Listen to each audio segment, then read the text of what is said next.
You're listening to Careers and Cocktails, career talk with a twist, hosted by expert recruiter Renee Frey. Let's get this party started.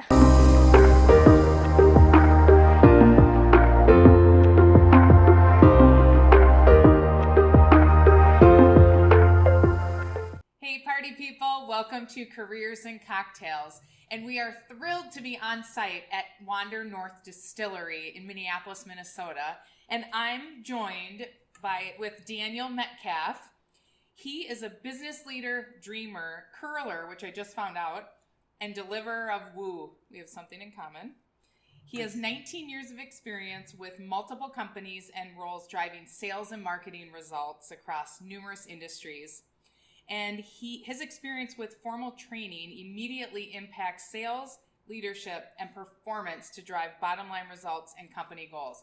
What business owner doesn't want that? Right. So thanks so much for having us. Thanks for having me. I appreciate it. Yeah. Welcome. Now, what are you making me today? So what I'm making you today is a Snow White. And this is Ooh. actually our founder and distiller is the one that came up with this recipe. So it's kind of fun to try Awesome. something brand new that he came up with. Awesome. And so it is a very simple drink that anybody can make. So we're going to show you how to make, everybody at home how to make it real quick. And then I'll make you the drink. So it's Wander North Vodka, obviously.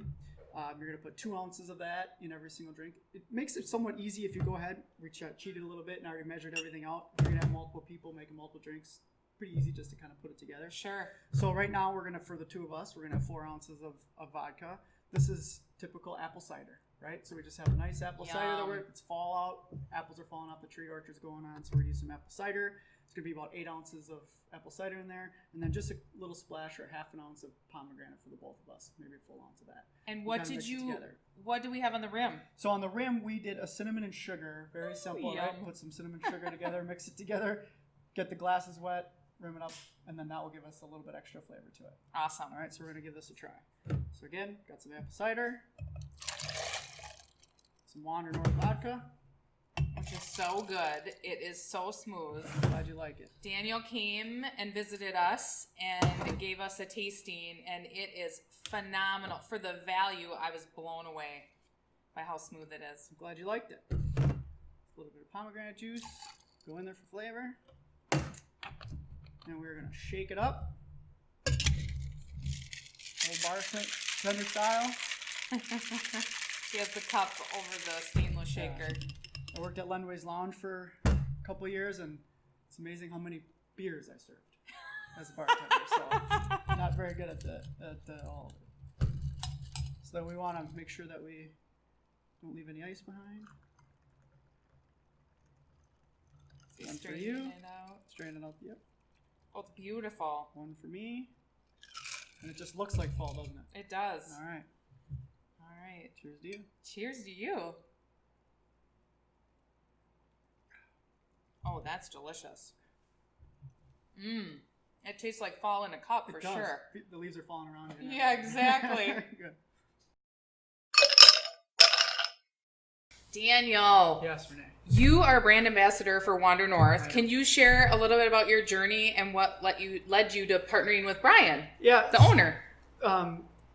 So I've been in this marketing for a really long time, which is combining sales and marketing together. Because as you'd agree, Did you just call it smarketing? I did call it smarketing. I've never heard that term. I love it. Smarketing. Right. Because in this day and age, there's no way to have marketing without sales. There's no way Right. to have sales without marketing. Right. So in one of those journeys, we were working with a social media company that was looking at how do they combine the two together. And that's where I met Brian. He was one of his clients, and if you hear his story and you go and you understand his philosophy, even how he came up with the name Wander North, you just can't help but fall in love with the brand and fall in love with him in general. Yeah, he's so, great. After a couple of conversations, he actually gave me a bottle of his vodka, and I took it to the largest research, probably the most toughest research company in the Are you state. kidding me? You didn't tell me this. Yes, I did, and it's called St. Paul Curling Club. So, as you can imagine, and if you go, Google curling and kind of see where it's from, I started handing out drinks of the vodka or tastes of the vodka there, and everybody loved it. And then when I found out how he makes it, how it's local, where it comes from, everybody was, can I get a bottle? Can I get a bottle? I was like, I have to get Did Jared Allen ask for one? I didn't get Jared Allen. I tried, curler. right? I'm sure he's stuck with our competitor right now, being a former teammate. But I fell in love with it, and I said I have to be a part of this. So I started talking to Brian more and more, and he's, hey, we can look at the brand ambassador role, and kind of fits this marketing all together. Awesome. I love that. So tell me more about marketing. What are some tips you can give to business owners on what's the most cost-effective thing they need to implement, like from the get-go? It's ultimately off the bat is to look at it and say, where am I going to get the best return on my investment? Mm-hmm. That there's many different things that you can do. And specifically, if I look at Google as an example, Yeah. don't just look at paid ads. Don't just look at just SEO. Don't just look at the local mapping, but how do I work it all together? Where's the traffic going to come from? How am I going to convert that traffic?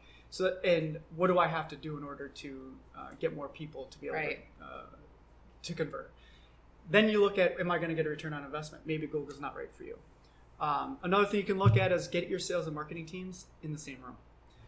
Back in the old days of having one marketing, having marketing be over here and sales be over there, and then they always just argue with each other. Maybe get them in the same room, have them listen to each other, and find out how they can work together to get better results, rather than them always being separated. Super smart. Okay, so we got to take a step back. How did you get into curling? Oh, well, I'm originally from Thunder Bay, Ontario. Oh, I didn't know that. Yeah, yep. And so when we moved to St. Paul and then eventually to Cottage Grove, Dad and I needed something to do, right? Because we didn't know anybody. So Dad said, I think there's a curling club in town. So we went to the St. Paul Curling Club on Dale and Selby there, and he joined.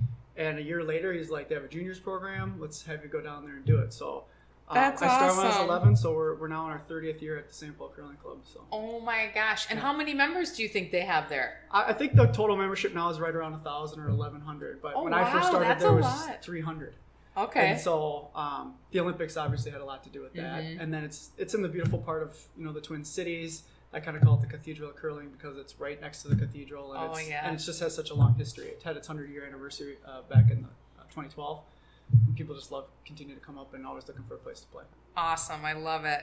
So what did you want to be when you grew up? Well, at first I wanted to be a left-handed power hitter for the Toronto Blue Jays. And then I thought I was going to be the curling club manager at the St. Paul Curling Club. Neither of those came true, but those are the little dreams that I had as I was growing up. Awesome. And what's your favorite thing to drink? My favorite drink is a Moscow Mule. We were talking about it earlier, everybody wants mules. I just really like the bubbles and the flavor of the ginger beer mixed with the vodka and a little bit of lemon lime. So do you use ginger beer with alcohol? Because I didn't realize there's alcohol and non-alcoholic ginger beer. Right. So I use the full octane one, but what do you use? No, I use the non-alcoholic. I like to try different types of ginger beers. There's cane sugar versus regular sugar. There's all these different types now. So many. I read a post on it and I thought, oh my gosh, I don't even know which one to buy. It's so overwhelming. Right. It is overwhelming. So, but just like anything else, just find the one you like and kind of stick with it. Exactly. But don't be afraid to try something different. Exactly. So is there anything we can celebrate with you this week, Daniel? It was actually quite a big week. First of all, we updated the Wander North website. Awesome. And now we have a how to find us application. Yay. Not only can you find the different locations we're in, but you can pick the brand. So if you want to try the gin, or you want to try a barrel gin or Applejack, you can actually pick the brand. It'll show you the map location and the directions. Awesome. Cheers to that.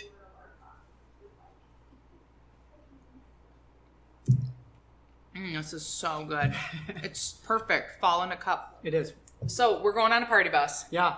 You can bring anyone you want, but they have to be alive. Okay. No dead people. Right. Who would you bring? It'd have to be an enormous bus or a train. I would bring. You got more people than one. I do.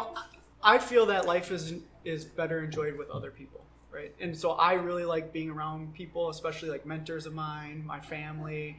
I'd have to make sure they're all on the bus because it just wouldn't be fun if I was just with one other person. But we're talking famous person. We need one famous person. One famous person. Yes, we can bring all your friends and family. We will hire multiple buses or have a train. One famous person.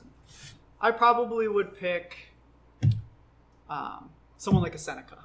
Okay. I like the Stoic philosophy. I like how he had, had his faults, but he also had his good sides too. And I just like to hear a story of what Greece and Rome and all that looked like back in that time. What do you think he would be drinking on the bus? know, probably some kind of fermented ales or Right. Wander North, hopefully. Awesome. I love it. Do you have any funny, unforgettable, like interviewing stories that you can share, or where maybe you were hiring somebody or quitting or got fired? Sure. So most recently, one of the things that I do during the day is I'm part of the sales and marketing team for a staffing company called Nearshore. Mm-hmm. And some of my favorite stories is when we have to interview someone from Mexico or Central America. And most recently, we were interviewing them over, love technology. Yeah. We're using Teams. We're doing over Teams, and we're interviewing this young software developer, and she's obviously at her home, and her mom comes busting through the door. Oh my gosh! Talking 100 miles a minute at her, and she has to quickly turn around. Mom, I'm on an interview. Oh my gosh! In Spanish, and I would die. I'm so sorry, but I couldn't stop laughing. I couldn't stop laughing. And I felt so bad for her, and it totally threw her off.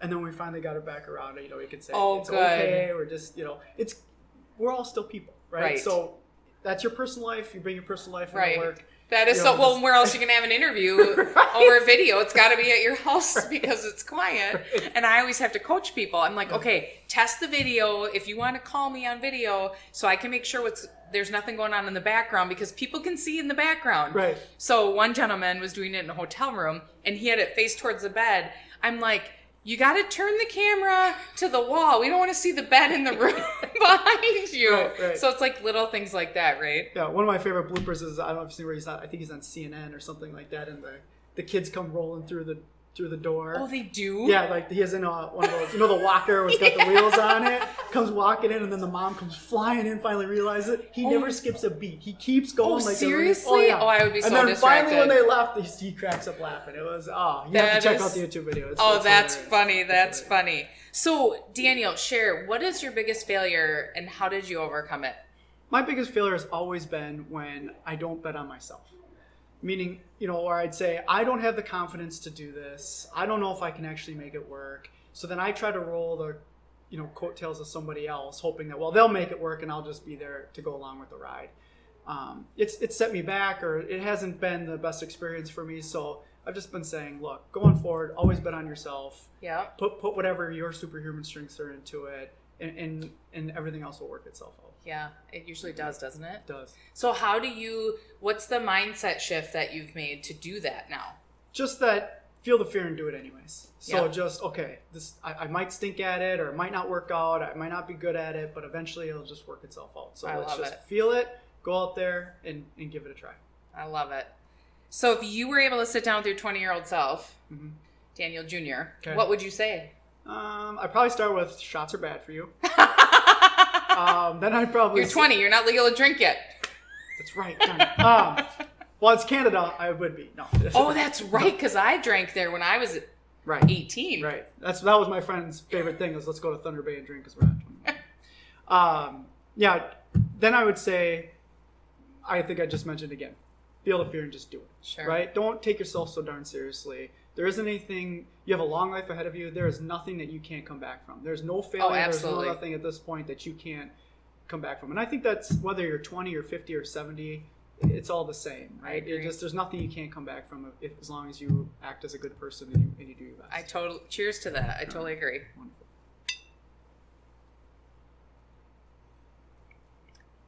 So where can people find you? Well, you can find me on my favorite place to be is on LinkedIn for myself. I think it's a great tool to be able to do it. But always can find all of our great products at Wander North on wandernorthdistillery.com. There's a how to find us link. We worked really hard on it. It's something that I'd like everybody else to go there and try and give us feedback if it works or doesn't work, because I'd like to make it better. Awesome. And thank you so much for having us on site and making a cocktail for me. I am so appreciative. For all of you hiring leaders, if you want to find the inside tips on finding the best talent, go to careersandcocktails.com and download your free strategy guide. For all of you job seekers who are frustrated with where you're at, you can go to the same place to find out where to purchase my book, I Hate Mondays. If you've liked this episode, please be sure to subscribe, click the bell, and share it with all your friends. Until next time, cheers. Cheers.